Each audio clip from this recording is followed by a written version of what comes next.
Assalamualaikum warahmatullahi wabarakatuh. Apa kabar anak-anak? Semoga kalian dan bunda kalian diberikan kesehatan. Ayah akan lanjut lagi cerita ayah. Setelah ayah diterima di Calon Pokpan, ayah masuk sebagai supervisor quality assurance. Kerja ayah yaitu di pabrik nimbang, memastikan timbangan benar, mengecek kualitas pakan, banting-banting pakan, ngetes. Saat ayah masuk, ayah menyadari kelemahan fisik ayah. Dan ayah juga menyadari apa yang menjadi kelebihan ayah. Kalau ayah tiap hari ngangkat-ngangkat sak nimbang, mungkin sehari 2 hari ayah kuat. Tapi sebulan setahun mungkin fisik ayah akan hancur. Karena itu ayah gunakan pikiran ayah. Esok harinya ayah bawa extra jus satu pak, lalu ayah bagi-bagi ke pekerja di packing. Dan dengan extra jus itu ayah bisa mengambil hati mereka untuk bantuin kerjaan ayah. Untuk nimbang, untuk ngangkat-ngangkat dan banting-banting sak, ayah bisa menyuruh mereka. Ini adalah bagian dari kepemimpinan. Dengan demikian ayah bisa mengatur mereka, memerintah mereka. Nanti pada saatnya ayah akan ajarin kalian dalam sesi yang terpisah.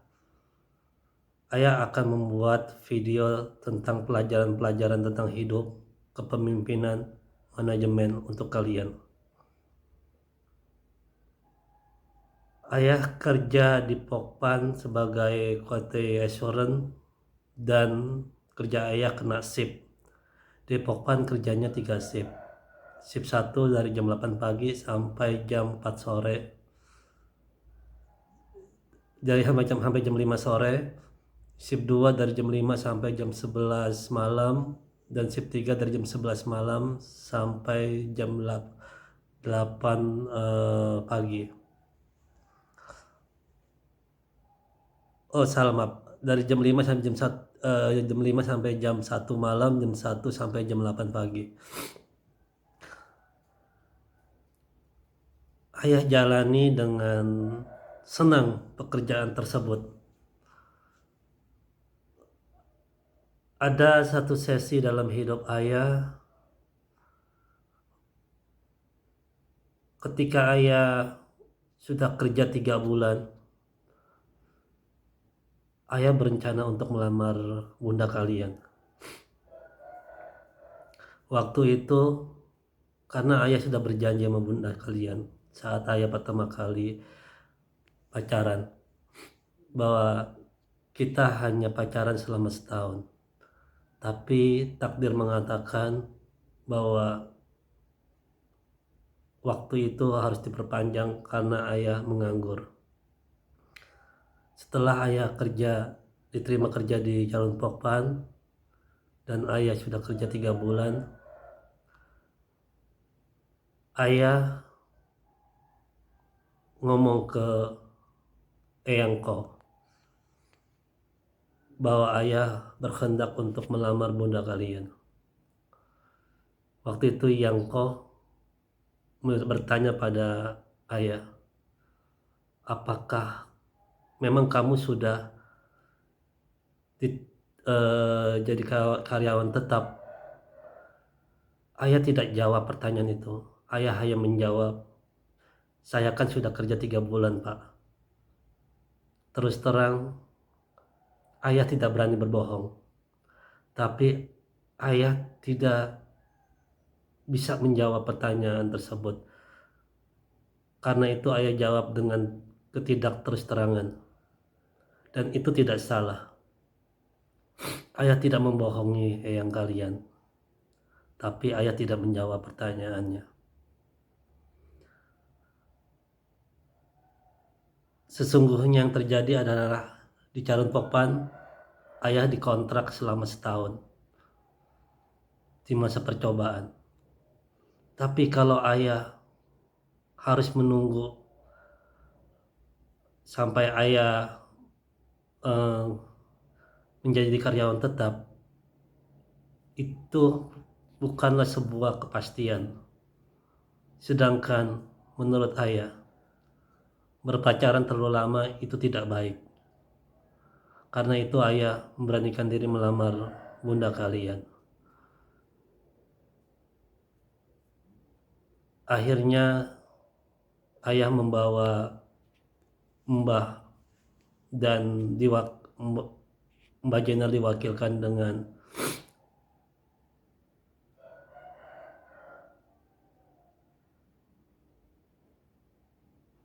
Mbak Tegal. Kami melamar dan waktunya ditentukan 6 bulan kemudian untuk akad. Nah, inilah pelajaran yang harus kalian ambil. Pertama, jangan pernah berbohong. Kalau kalian tidak bisa menjawab, maka ketidakterus-terangan mungkin itu yang harus kalian ambil. Ini tidak salah. Ada kisah dalam sebuah kisah Rasul. Suatu hari Rasul berdiri di satu tempat. Tiba-tiba ada orang yang berlari-lari, ketakutan. Lalu ketemu Rasul. Lalu orang itu berkata pada Rasul, nanti kalau ada yang menanyakan saya di mana, tolong jangan dijawab karena saya ingin dibunuh oleh orang itu. Lalu orang itu pergi. Rasul berpindah tempat satu langkah. Lalu gak lama kemudian orang yang ngejar orang yang tadi itu datang. Lalu bertanya pada Rasul, apakah kamu melihat si A? Rasul menjawab, sejak saya berdiri di sini, saya tidak melihatnya. Rasul tidak berbohong, tapi Rasul tidak berterus terang. Karena dia benar, sejak dia berpindah satu langkah, Rasul tidak melihat orang itu. Ini pelajaran yang harus kalian ambil. Dalam kehidupan nanti kelak ada hal-hal yang membuat kalian terpojok, yang membuat kalian tidak berkutik untuk bercerita. Tapi jika kalian berterus terang, mudaratnya akan lebih besar dibanding manfaatnya. Ketika itu terjadi, maka ketidakterus-terangan mungkin menjadi opsi untuk kalian ambil.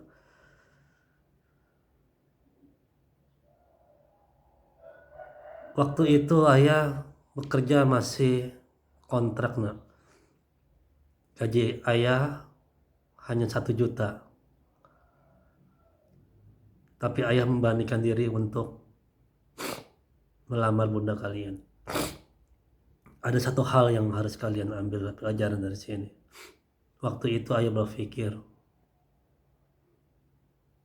ayah harus ambil resiko untuk mempunyai tanggung jawab yang lebih besar.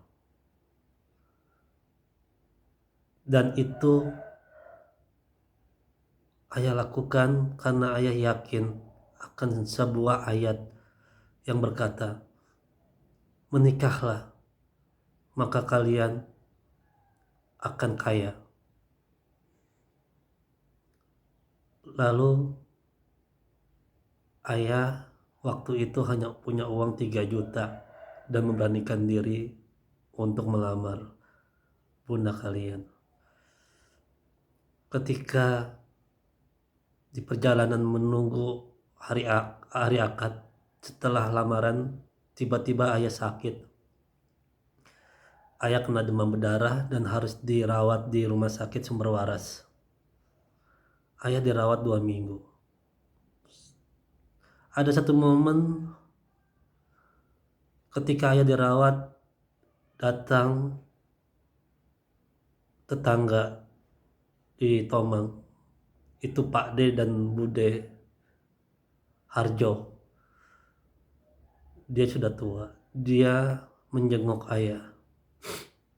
Ada pesan dari dia kepada ayah. Dia berkata, "Teguh, saya tahu kamu adalah anak muda yang paling baik di lingkungan kita. Saya tahu agama kamu bagus. Maka ketika kamu makan dan minum, mintalah kepada Tuhan supaya makanan dan minuman itu menjadi obat buat kamu." Saat itu ayah tersentak dengan kalimatnya. Dia beragama Kristen, tapi pengetahuannya tentang tauhid dan akidah tauhid itu luar biasa.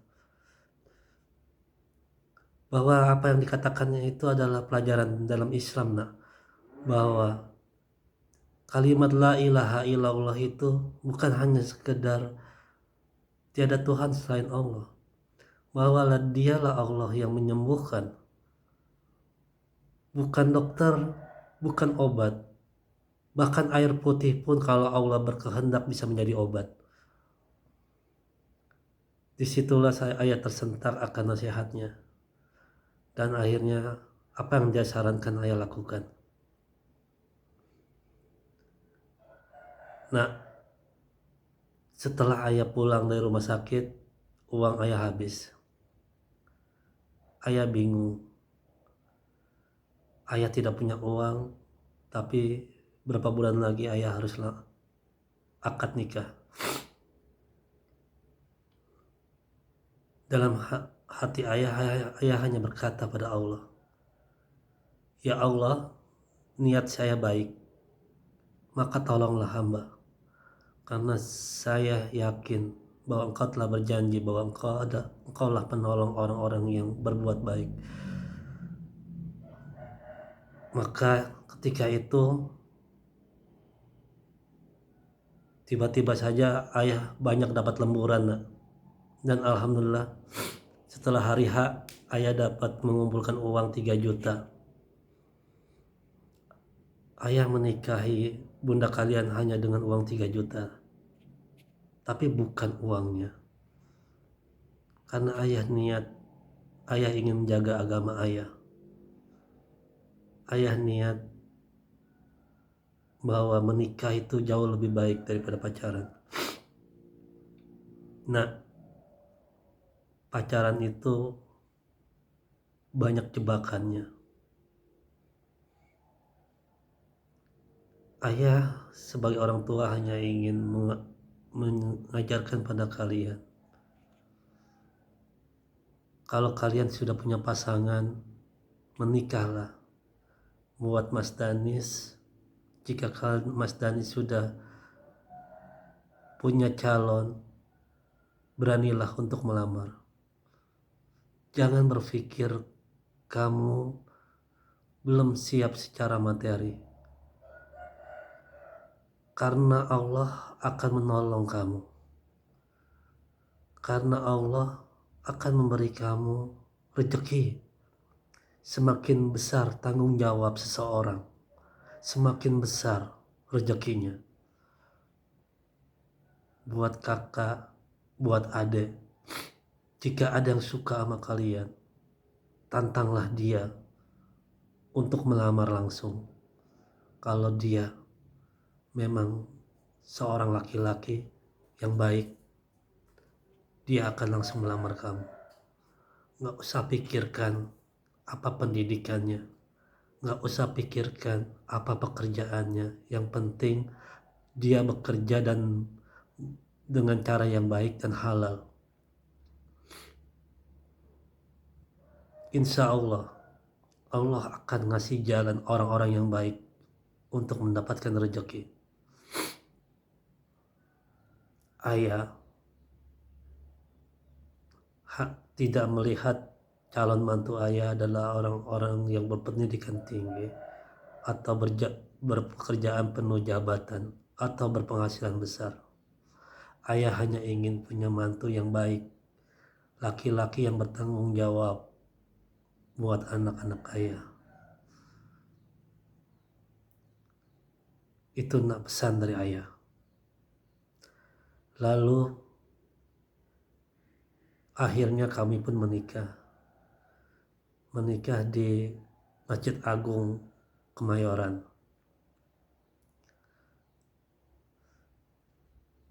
Dan berjalan waktu kami berumah tangga.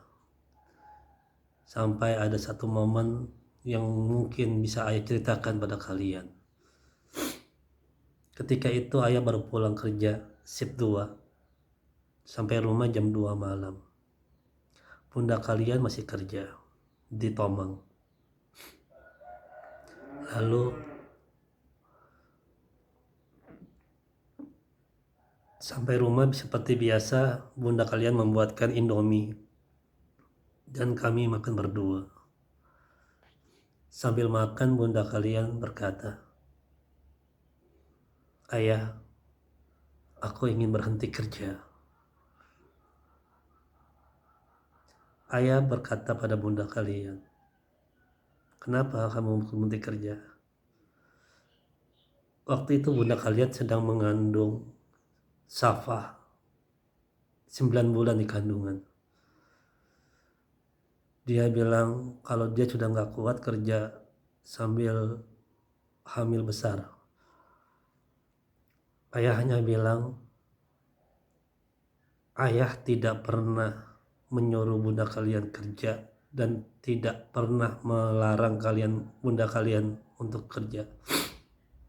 Jadi terserah dia. Dia mau kerja silakan, nggak kerja pun silakan.